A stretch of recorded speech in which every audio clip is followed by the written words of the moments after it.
issues on a sewage plant in Pocahontas County, but those are the types of things that a comprehensive plan would look at as well. You all have limited resources. A comprehensive plan can help you make sure that you use those resources in the most efficient way to deliver your services.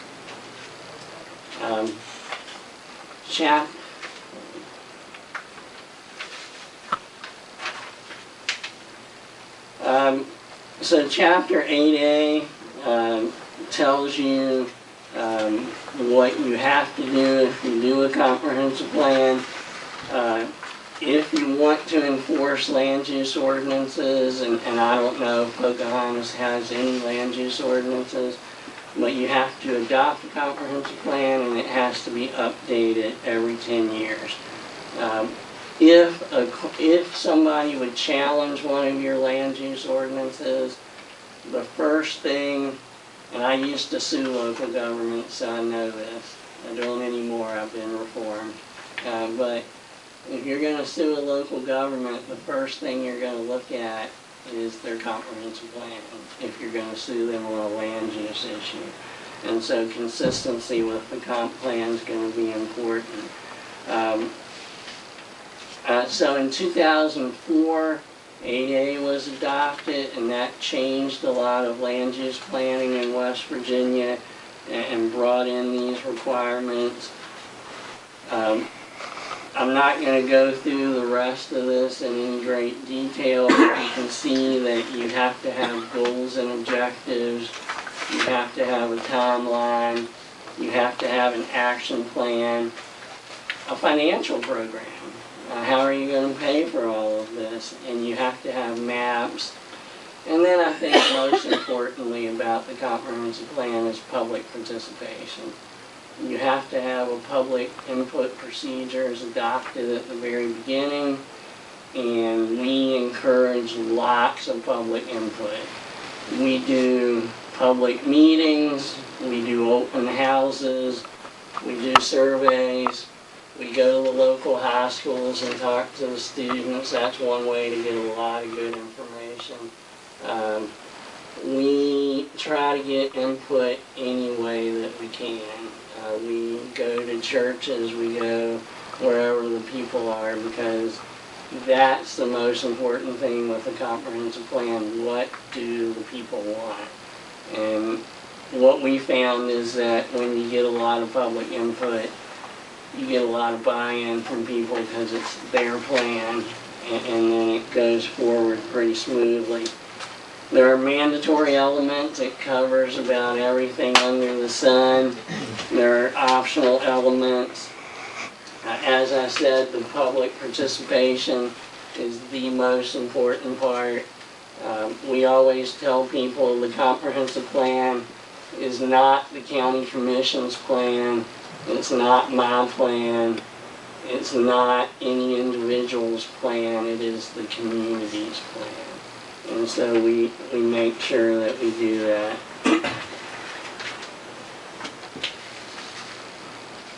And I already talked about the where are we now, what do you want to change, and how do we make change. We go through all of that type of thing. I don't know if any of you have seen any comprehensive plans. Some of them can be pretty long and put on the shelf and they gather dust. That's not what we try to do. Our comprehensive plans are fairly short. They focus on the most important issues, and they're intended to be put into place and actually used. And as part of that, we review ordinances, we look through all of this. After you adopt a comprehensive plan, you have a little celebration, then you roll up your sleeves and get to work and see what you can do to get it done. A little bit more about the clinic. We do, like I said, we're doing a lot of comprehensive plans. I save one of the best things about the clinic till here at the end is that our services are free of charge. If Pocahontas County were to hire a consultant to do a comprehensive plan, it would probably cost you $60,000 or more to get that done. We do it free of charge. Usually you get what you pay for, but not in this case. In this case, I think, with apologies to everybody else in the room, I have the best job in the world. My co-workers are fabulous. We enjoy what we do. We love the people of West Virginia, and we love West Virginia, and we're just trying to do what we can to help out. And if we can help Pocahontas County, we would love to do it. And at this point, I'd be open to any questions that you might have.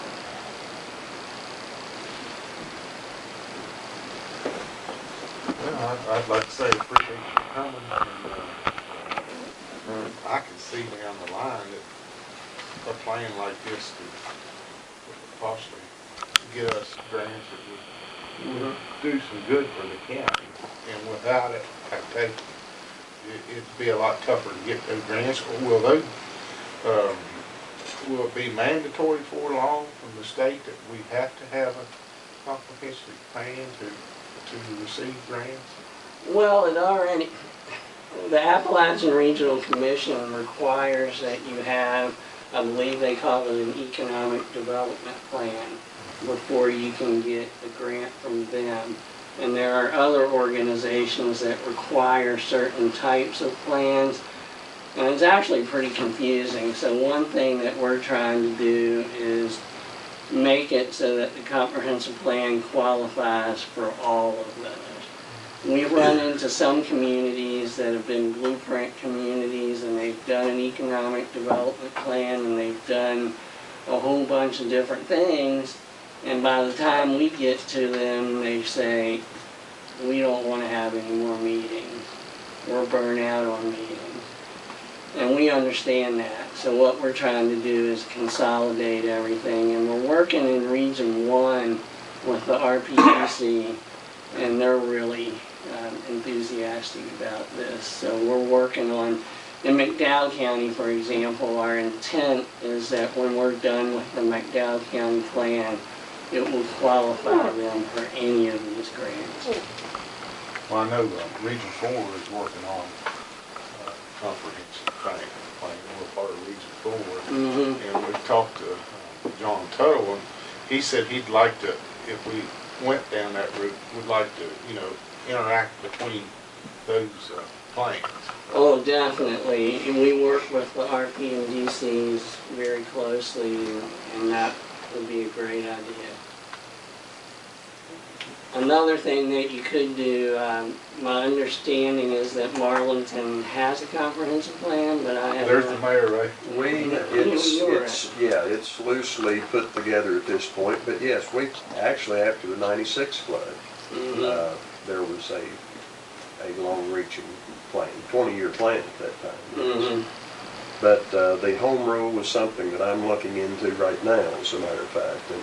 And I was going to ask you, when you mentioned a moment ago, the last I heard, in the last maybe 30 days, there was no class 4 or 5 cities that had qualified. Is that correct? I think that's correct. So it would be a good opportunity, Sue, for us to seize on that as well. So. Yeah, and it takes 2 to tango. So if the county is desirous of doing it, if Marlinton wants to do it, we can do a county-wide plan that would include Marlinton, would include the county. That, I think, is the best way to go. The other way to go would be the county does their plan and Marlinton does their plan, and they're separate. But if you can do them together, it's a wonderful thing. And McDowell County has 10 municipalities, and we so far have 8 of them who have agreed to do a countywide plan, which we're thrilled about. And we're working on the other 2. But So here it would be a lot easier, just one municipality to deal with. Is there three? Three. Marlinton. Durbin and Hillsborough. Okay, I'm thinking of Doddridge only has one. Okay, yeah. No, we have three. Okay. We'll do them all. Gentlemen, you all have, Bill, I appreciate your information, and yeah, I can see that it's would be a big help to the county. But the first thing people's gonna say, that's the first step to zoning. I've heard that, and that's what people are gonna think. So I think it's gonna take a lot of public trust and input to get the thing started. I mean, I don't think it's our three. The job for the three of us to say, yeah, let's do it. Right off the bat, I think we need a lot of public input before we even start thinking about doing it. But we've had concerns about abandoned buildings. The county commission has no authority to go tear down an abandoned building, unless it's a health issue, I suppose. A building beside somebody and the rats are coming out and getting in their house, well, we probably have that authority to go do something about that. Yeah. But right now, if somebody just calls and says, we got a building down in our community needs done something with, we can't address that. I can see where this might help with that. Yeah, and I'll make sure y'all get a copy of our toolkit that's coming out, because there are several things you can do. And it's like anything else, what works in MacDowell might not work here and vice versa, so you've got to pick and choose. And I certainly understand the issue about zoning. I've heard a lot about that, and in fact, when I came here from Virginia, I wasn't sure how people would accept this. We've been just thrilled that people have welcomed us with open arms, but I understand some people are concerned about the zoning issue, and some people actually think a comprehensive plan is zoning, and we have to explain that no, it's not. That's at why all. we need the public Yeah. to get on board with us. And we would be happy to help any way we can in that respect. I always welcome the opportunity to come to Pocahontas County, so if we need to come back at some point and do something for the public, we'd love to do it. Hopefully it won't be 3 feet of snow or pouring down rain, but The bridge washed out. yeah. I ran into I came from Harrisonburg because I was at my mom's house for Thanksgiving, but on the way here from Harrisonburg, I ran into one of those construction projects that had a stoplight because one lane. Yeah, I think on 33 there's a couple of days, yeah, through there. Any other questions, or I'd be happy to entertain questions from the public as well. What kind of time frame do you typically look at as far as, does that vary from county to county, or is it kind of a year process or 6-month process, or? That's a great question, and I meant to say something about that. Generally, the rule of thumb is it takes about a year, because it takes a lot of public input, and then at the end, there are some required public hearings and you have required notices and the like. So about a year, can take a little less. It's hard to get it under a year. Can take a little more. Because it really depends. If you were to do this, you would appoint a planning commission, and the planning commission has to do a little bit of work. I mean, we ask people to go take pictures of what's good about the county and what's bad about the county. We need to get key stakeholders like police chief, fire chief, any church groups that are key in the community. We do surveys and questionnaires for them. So if the planning commission doesn't do their homework, it takes longer, but we can usually get it done in about a year. really if we decided to do anything, the first thing would be to probably hold a public meeting and get input from the public. Mm-hmm. That's what I was thinking. Yeah. First step. Is there any trend to the time of year that's more successful? Is it spring, middle of summer, late the fall? Or does it? Like we say, we want the opportunity so that bad weather won't keep the public from coming. Right. Or you from coming too.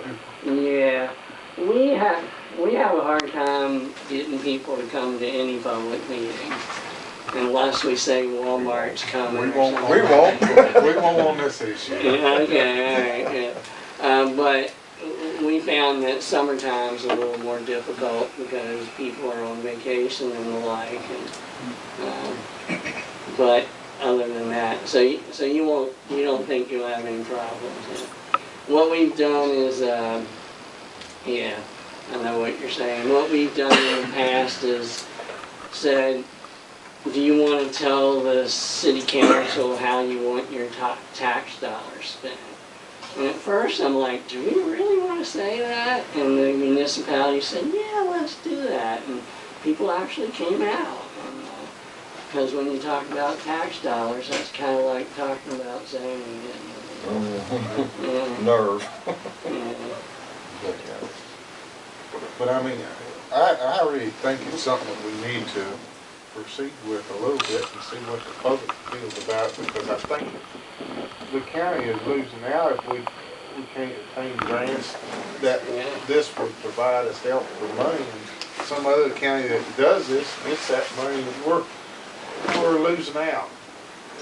Yeah, and we're getting, like I said, we're McDowell County is on board, Mercer County. What other counties are we working on now? I'm trying, Doddridge. There's another county that I'm blanking out on. But we're starting to, at first it was all cities and towns. But we're starting to get a lot of counties. And Pocahontas County is the only county in the state that has a water resources management plan. And I don't want to see you guys fall behind and not be the leaders like you are now. Elkins has just adopted the home rule plan, which is a part of that. I suppose. Yes, we did a comp plan for Elkins, and they now have home rule. And one of the commissioners, I believe, just a moment ago mentioned the, like, dilapidated buildings and so forth. A good first step the town has already started cataloging, Yep. analyzing, because we always think about tear down, but some of those buildings can be renovated or reused somewhere or the other. Maybe fix one up and sell it and get some funds to move on to the next building. And a big thing with dilapidated buildings is prioritizing. And from what I've seen, Pocahontas County is not as bad as a lot of places, but some places there are so many dilapidated buildings, it can be overwhelming. Where do we start? And part of the comp plan process could be, okay, where do we start to address these dilapidated buildings? We've got however many. First you have to know where they are and how many you have, and then you say, where do we focus on this? One of the tools to address that is, and I'm blanking out, there's so many different organizations, but there's a type of authority that you can, a redevelopment authority. To have a redevelopment authority, you have to have a comprehensive plan. And so one of our communities came to us and said, we want a redevelopment authority. And we said, well, wait a minute, do you have a comprehensive plan? We did their comprehensive plan. They now have a redevelopment authority. They've now designated 2 areas where they want to start dealing with dilapidated buildings, and they're off and running. They had a huge industrial site that they're working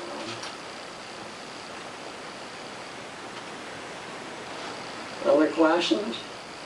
The planning commission, about how many members would be on that planning commission? I believe for counties, the code says 5 to 15, if I remember correctly. We always encourage that to be a relatively small number. In a lot of communities, I've seen some that have 15, and it's hard to get enough people to, Right. plus it just is harder to manage. So if you have 5 good active, Yeah, it would be a lot better. yeah.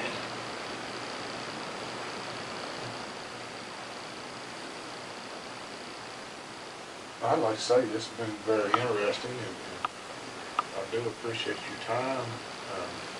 As far as I'm concerned, I'd like to see a public meeting and get the public educated on what you can bring to us, and it's a golden opportunity to get your all's use free. So maybe we can try to shoot for something in the spring after the snow melts? I would say for your benefit and for the public benefits, it'd probably be better April, late April or something like that, or mid-April. Yeah.